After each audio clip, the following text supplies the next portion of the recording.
Hello students, मैं प्रीति सिन्हा। आज हम आपको डेक्कन स्कूल यूनिट सेकंड इस टॉपिक में सब स्कूल्स के बारे में बताएंगे। आप लोग शुरू से आखिर तक इस वीडियो को ज़रूर देखिएगा, बिकॉज तभी आपको इस सब स्कूल्स के बारे में समझ में आएगा। और जब ये आप पूरी तरह से वीडियो देख लेंगे, आपको अच्छा लगेगा, तो इस वीडियो को लाइक, शेयर एंड सब्सक्राइब करना मत भूलिएगा।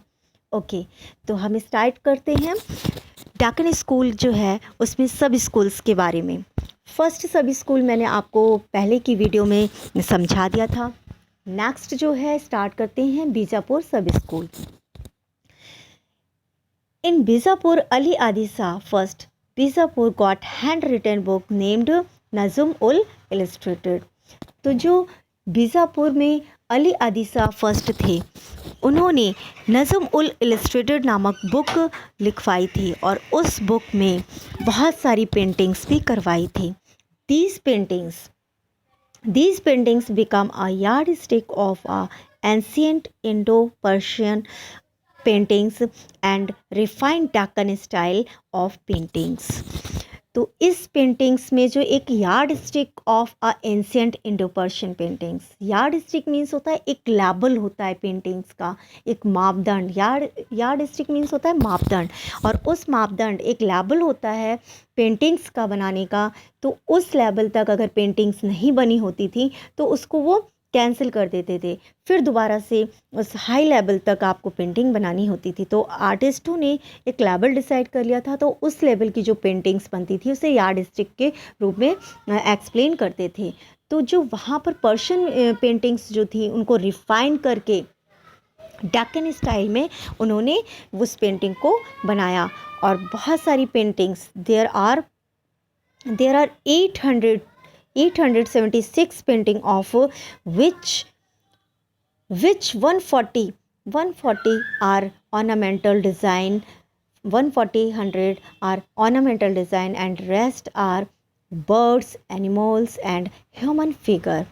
और जो बुक थी नज़म उल इलस्ट्रेटेड, तो इस बुक में जो पेंटिंग्स बनी थी, टोटल पेंटिंग 876 पेंटिंग्स थी, जिनमें से 100 जो पेंटिंग्स थी वो ऑर्नामेंटल डिज़ाइन की बनी हुई थी।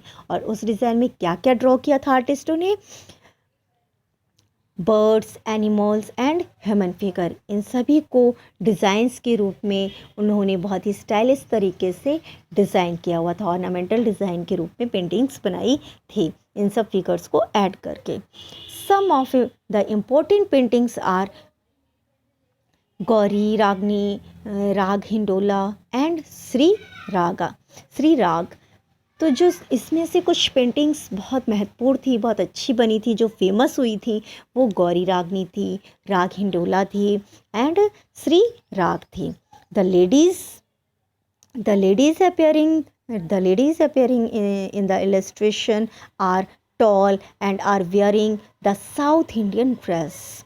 और इन पेंटिंग्स में लेडीज़ को बहुत ही सुंदर तरीके से हूबहू पेंट किया था, और उनका जो हाइट था वो टॉल बनाया था, लेडीज़ फिगर को टॉल बनाया गया था। And are wearing the South Indian dresses, और जो उनको ड्रेस बनाया था आर्टिस्ट ने, वो साउथ इंडियन ड्रेस बनाया था। The natural background has stylized plant and architecture। और जो उन्होंने नेचुरल बैकग्राउंड, जो बैकग्राउंड बनाया था, प्राकृतिक बैकग्राउंड जो बनाया था, नेचुरल बैकग्राउंड जो बनाया था, वो स्टाइलाइज्ड प्लांट मीन्स प्लांट को भी स्टाइल तरीके से बनाया हुआ था। एंड आर्किटेक्चर जो बनाया था वो भी बहुत ही स्टाइलिस्ट बनाया था। The blue colour some flooring the blue color are very typically Persian। और उन्होंने आर्टिस्टों ने जो ब्लू कलर यूज़ किया था वो टिपिकल पर्शियन इफ़ेक्ट दे रहा था। उन्होंने ब्लू कलर को इतने अच्छे तरीके से यूज़ किया था कि जिसका इफ़ेक्ट पर्शियन इफ़ेक्ट दिखाई दे रहा था। The use of golden colour some flowering plants and orange color are on the top of the throne। उन्होंने गोल्डन कलर जो यूज़ किया था कुछ फ्लावर प्लांट्स में यूज़ किया था, और ऑरेंज कलर जो यूज़ किया था वो थ्रोन सिंहासन के सबसे टॉप हिस्से पे ऑरेंज कलर का यूज़ किया था, जो कि बहुत ही मीन्स कहने का मतलब ये है कि golden colour and orange colour का जो कॉम्बिनेशन है वो बहुत ही अट्रैक्टिव लगता है। आप ऐसे भी सिंपल तरीके से कहीं आप लगाओगे golden colour and orange colour तो वो बहुत ही रॉयल लुक देता है। तो इस तरह से बीजापुर का जो आर्टिस्ट थे उन्होंने अपनी टेक्निक को नई टेक्निक्स उसमें यूज़ करके बहुत ही अच्छा अट्रैक्टिव पेंटिंग्स बनाई थी। नेक्स्ट हम आ जाते हैं गोलकुंडा सब school. Golconda sub schools the kingdom of Golconda started flourishing after the fall of Vijayanagar in 1558।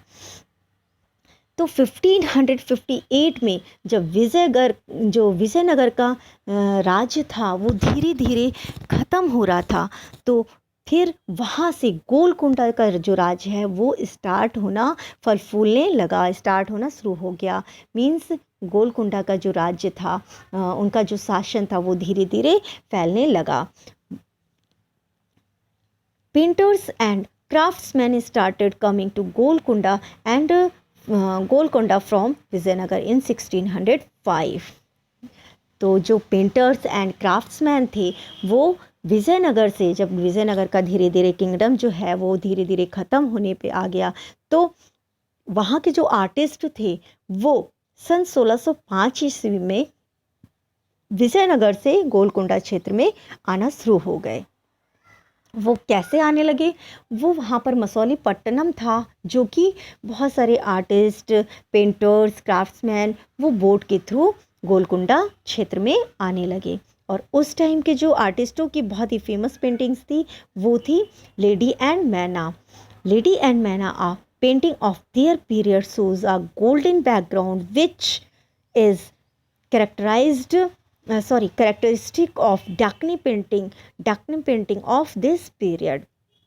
जो लेडी एंड मैना जो पेंटिंग थी उस समय की बहुत ही फेमस पेंटिंग थी, और इसका जो बैकग्राउंड था वो पूरी तरह से गोल्डन कलर का किया हुआ था।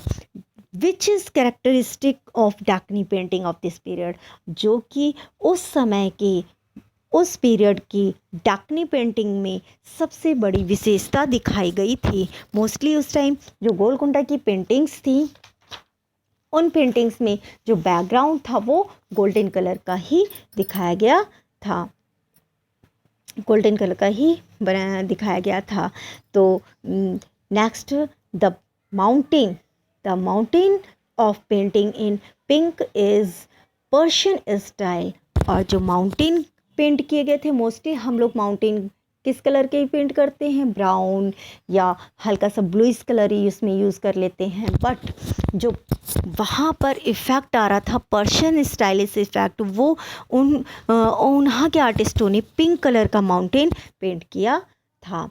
The trees on the either side of a figure are in Chinese style.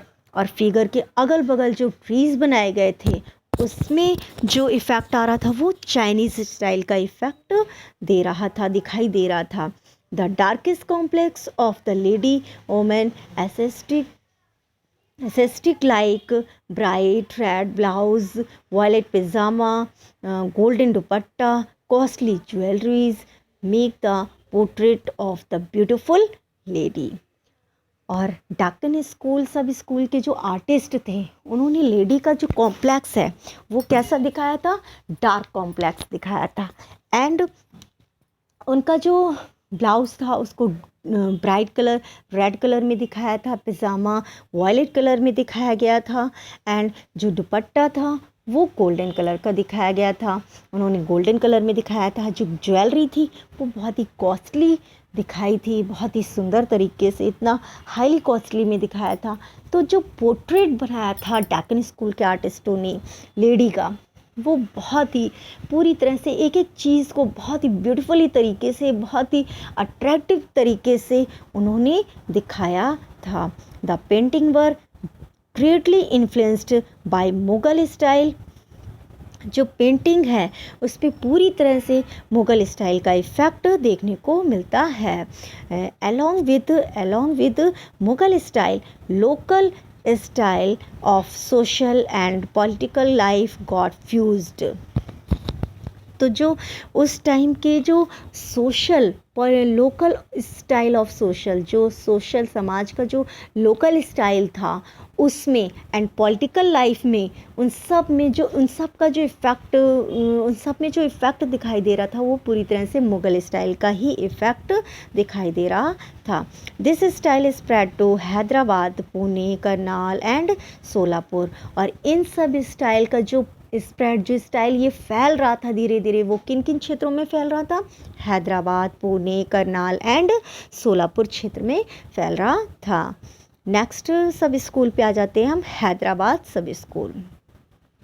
तो हैदराबाद जो था, जिस तरह से विजयनगर से का धीरे धीरे राज्य किंगडम ख़त्म हो रहा था और गोलकोंडा का राज्य स्टार्ट हो गया था और वहाँ की स्टाइल फैलने लगी थी, इसी तरह से हैदराबाद सब स्कूल में भी वहाँ के artist the Hyderabad paintings was the period 1784 AD। तो जो हैदराबाद पेंटिंग्स का जो स्टार्ट हुई थी, पेंटिंग्स वहाँ के आर्टिस्टों ने जो स्टार्ट किया था, उसका पीरियड है 1784 में यहाँ के आर्टिस्टों ने पेंटिंग्स स्टार्ट की थी।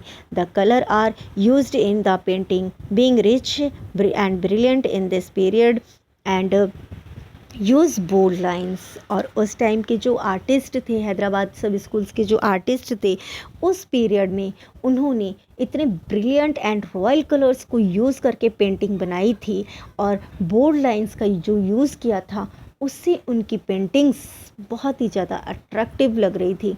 थोड़ा सा टेक्निक और मेथड चेंज करके हर सब स्कूल्स के आर्टिस्ट अपनी अपनी पेंटिंग्स को हाईलाइट करने की कोशिश करते थे। Influenced by Mughal paintings style of this painting. और जो उन पेंटिंग्स में जो इफ़ेक्ट दिख रहा था वो पूरी तरह से मुग़ल पेंटिंग्स का इफ़ेक्ट दिख रहा था। The figure was elongated face, thick eyebrow and dress are attractive. तो जो फिगर था उसमें जो उन्होंने एलोगेटेड फेस मीन्स लंबे फेस को बनाया था अपने आर्ट में, अपनी पेंटिंग में। थिक आईब्रो बनाई थी, ड्रेस भी बहुत ही ज़्यादा अट्रैक्टिव बनाया था उन्होंने। ड्रेस को इतने अट्रैक्टिव, इतने सुंदर तरीके से, इतने ब्यूटीफुली तरीके से कलर किया था कि पूरी पेंटिंग में उनकी सारी चीज़ें अलग अलग एकदम बहुत ही सुंदर और अट्रैक्टिव दिख रही थी। The famous painting was princess in company of maids. और उस टाइम की जो पेंटिंग थी वो बहुत ही फेमस थी, जिस पेंटिंग का नाम princess in company of maids था। A miniature showing of princess in the company of maid in a garden in the collection of the National Museum is a typical example of the Hyderabad School of Painting।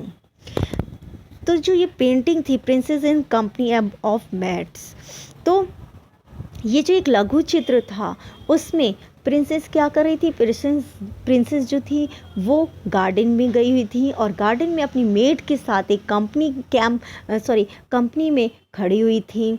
इस तरह से artist ने इसको बहुत ही beautifully तरीके से garden में खड़े हुए अपनी मेड्स के साथ प्रिंसेस को बहुत ही ब्यूटीफुली तरीके से बनाया था और ये बहुत ही फेमस हो गई थी उस टाइम। तो इस पेंटिंग को नेशनल म्यूज़ियम में रखा गया है और ये जो is a typical example of Hyderabad. और हैदराबाद स्कूल का ये बहुत ही बेहतरीन एग्जाम्पल था जिसको जो कि फेमस हुआ था। The flower beds of and rich colour in this painting.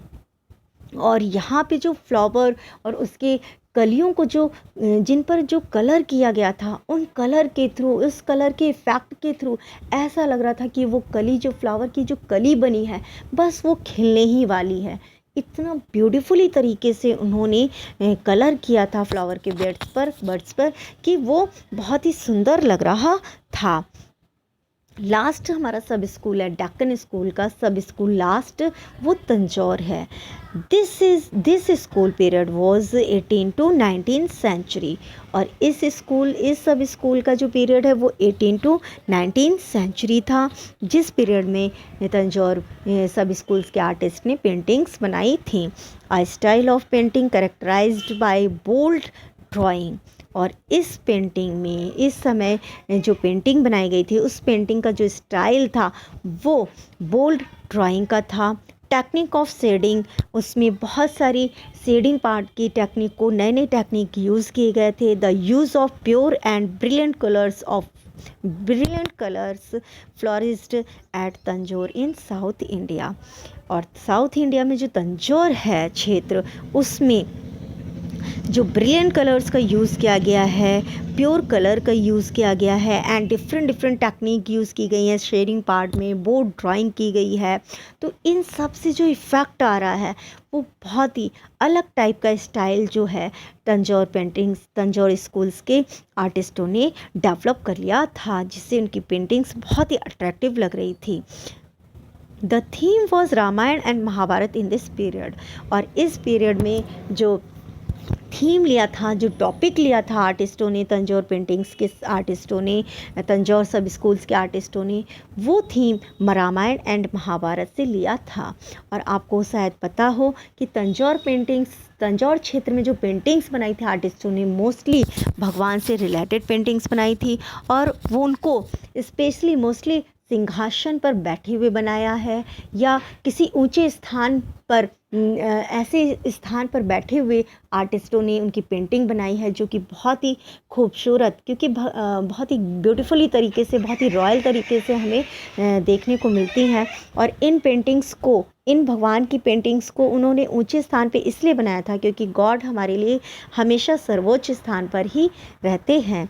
तो इस तरह से हमारे डेक्कन स्कूल जो सेकंड यूनिट है, उसका जो सब स्कूल है, वो हमारा आज इस वीडियो में कंप्लीट होता है। और नेक्स्ट टॉपिक हम नेक्स्ट वीडियो में आपको एक्सप्लेन करेंगे। Okay, thanks. आपको वीडियो पसंद आई हो तो please like and share and subscribe करना मत भूलिएगा। ओके।